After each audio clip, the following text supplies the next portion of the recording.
And I'm so excited to sit down with the next generation of HBCU Hollywood. And of course, stars of the story, West Side Story, a wonderful film directed by Oscar winner Steven Spielberg and written by Tony Award winner Tony Kushner. Now, we all know West Side Story continues to be the most famous musicals of all time. And listen, it's a story, a classical story about the rivalries and the youth loves in New York City in 1957. And the film comes out tomorrow, December 10th, and we get the pleasure to sit down with some of the amazing stars of the film. So help me welcome right now, give a warm welcome to Rachel Zegler, who plays Maria, Ariana Debose, who plays Anita, and David Alvarez, who plays Bernardo. Welcome, y'all. How are you all feeling today? We're only one day away. How are you feeling? Oh, so good. And especially after that introduction. I know.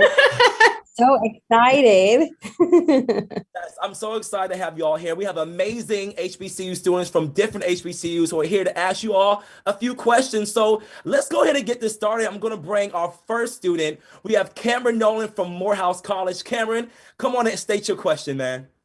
Absolutely. Thank you for that, Kyle. So this is to David, Rachel, or Ariana. In the 1961 West Side Story film, one could say a central theme was following your heart, and doing so despite what the world may say.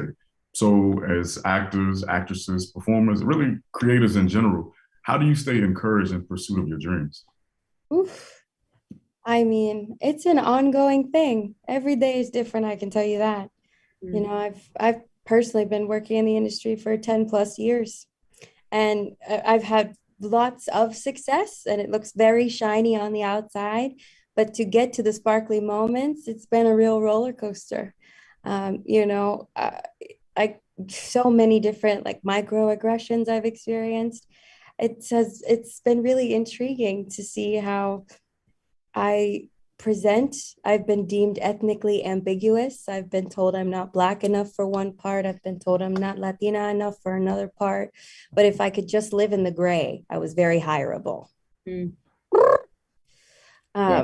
So I think ultimately, in order to keep going in an industry where you don't feel seen, you have to have undying faith in yourself, belief that you have something to offer, and the realization that just because one door doesn't open doesn't mean that another one won't, right? You keep knocking down the doors until the one door opens or the two doors open. And the people that see you, those are your people. And you start changing their minds, because if you change one mind, you change another mind.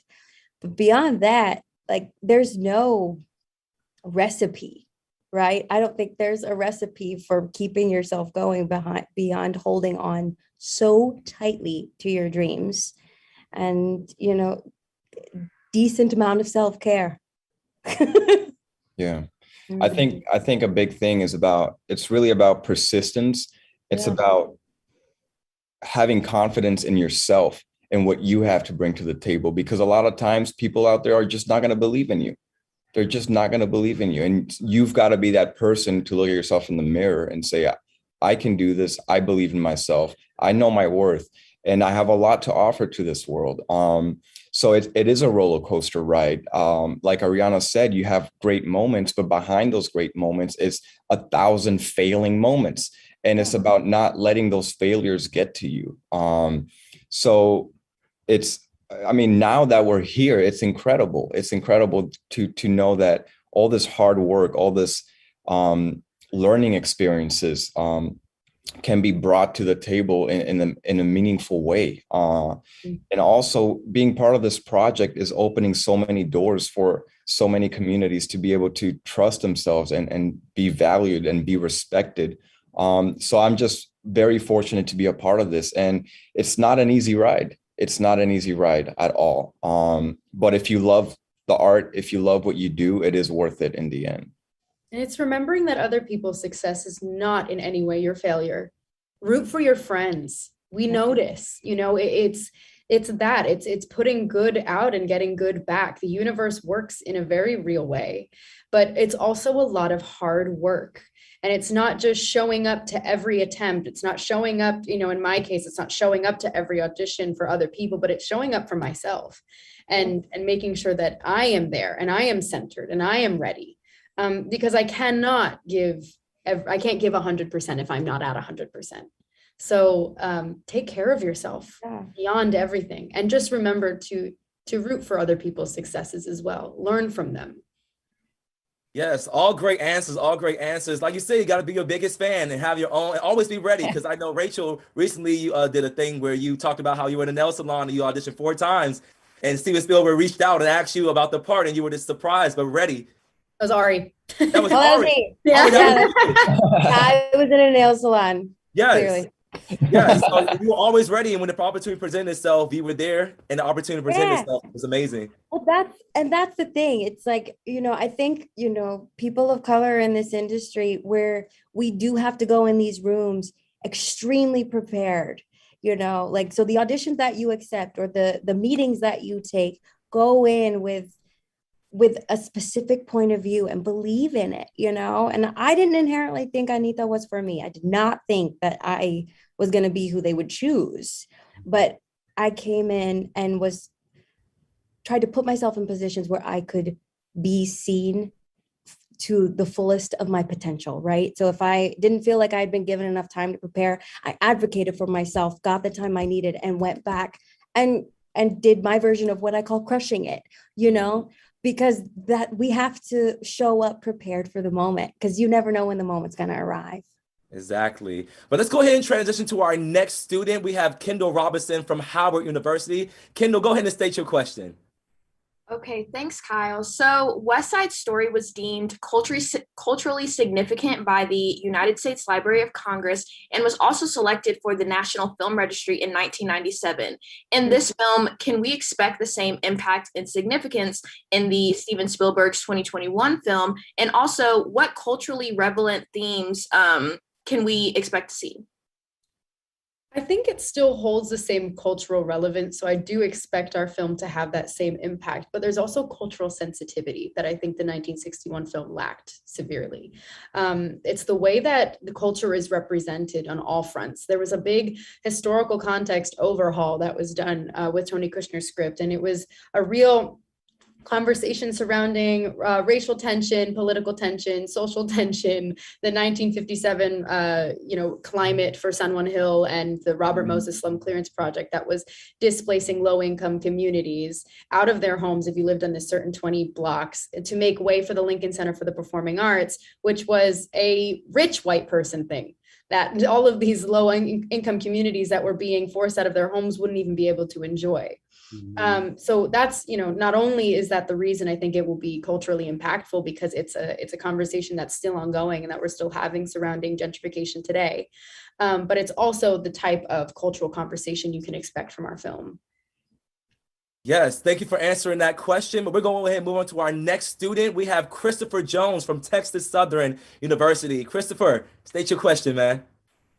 Hey, how y'all doing? Okay, so my question, nowadays being a triple threat is a standard in the entertainment industry. How many hours would you say you all have devoted to preparation for the roles? Did you learn, did you find learning lines more complicated? Did you find learning choreography more complicated, or learning the musical composition to be most challenging? What was your favorite? I think my favorite is probably just the creating the character.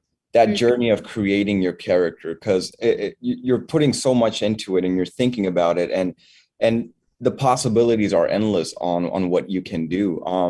The most challenging aspect for me was probably the dancing and the singing, because I hadn't done that in a while. And then plus implementing that into the acting, and just being a well-rounded performer is a very challenging thing to do. It's definitely, and I think you'll hear this from most triple threats, the 3 disciplines work hand in hand. So you'll be hard pressed to find anyone with this skill set who will tell you they think that they've really nailed it on all fronts. You actually never feel like you hit it, in any specific one. But that's because they're all wielded to story tell, right? So the emotions and the plot at which you're using them to drive forward, it ebbs and flows, if that makes any sense. So it's I don't know that there's any one thing that I found difficult, but it was the putting it together. That was the hardest part. Yes, but now we're going to move on to another student. We have Roland Reynolds from Bowie State University. Roland, ask your question, man. Thank you, Cal. So my question is for Ariana and Rachel. So being as though you both are singers and actresses, for each of you, how did the musical score and composition help amplify the narrative and themes of the film of your characters? And what can we expect from the soundtrack? Oh my goodness. I mean, you're given the best of the best. You're given, Leonard Bernstein's incredible score, and you're given the late, great Stephen Sondheim's beautiful lyrics that it's hard to believe he wrote them at only, the age of 24, 25, which is a testament that you can do it now. But it's an incredible honor to be able to perform that music. And so much of the original text influences what we do with our performances in a 2021 stance as well. And our vocal producer, Janine Tesori, who is badass woman supreme, who just made sure that we knew the intention behind every single word and every single note. That really, really changed the game for me as someone who's been on stage for a very long time, all of a sudden seeing this musical that I'd performed before in a brand new light. That was super educational and inspiring. And then from the soundtrack, you can expect the songs that you love, obviously, but with this fresh take from people who might understand the lyrics a bit better through their lived experience as Latinos in this country. Everything's emotionally rooted, put it that way. There's a reason for every note and every vocal crack in my case. Come on. This one over here sounds like a nightingale, and I'm just giving you raw emotion. So we hope that you enjoy our take on the West Side Story score. Yes, I cannot wait to hear the music and the album and everything. I'm excited, but I'm gonna go ahead and move on to our next student. We have Kenneth Lambert II from North Carolina Central University. Kenneth, go ahead and state your question. Okay. Without spoiling, what's the biggest difference between the two films in terms of look and feel? And what changes do you like the most? It's filmed like a movie and not a stage show. The 1961 movie directed by Robert Wise is actually it's hailed for not only the choreography of the camera, but the way that it captures the 1957 Broadway musical on camera, basically. And so you see there's a lot of wide shots and a lot of, the dance numbers are just captured the way that they are with one, dolly cam, and that's it. And so I think, the camera is a character in our film, and I think that character is New York and the streets of New York that our plot haunts. And so you get to see a different perspective, I think, of this film and this story because of the way that the camera is moving. And that was a lot of collaboration, not only between Steven and Justin Peck, our choreographer, but also with Janusz Kaminski, who did our cinematography, who is just an absolute genius. And the way that this movie is lit it's one of the most beautiful things I've ever seen. Yes, the transition is going to be one that's going to be amazing. I cannot wait to see because, of course, I remember seeing the play. So like you said, seeing it on film, it's going to be spectacular. But I want to ask Taja Lennox from Florida A&M University. I think her question is a great question to segue in. That's our last question for tonight. So Taja, go ahead and come up to the floor and ask your question. All right, so my question is for Ariana and David. So Ariana, you made your television debut on So You Think You Can Dance. And David, you became one of the youngest winners of the Tony Award for Best Actor in a Leading Role in a Musical. That's right, in a musical from your Broadway performance of Billy Elliot, the musical.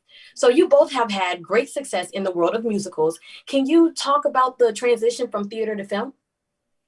Yeah, I think the transition is interesting because there's something there's a commonality, which is that there's this energy that you feel both in film and theater. But I think the biggest difference was that when you're doing Broadway musical or just on stage, there's always a chance to do it better the next day.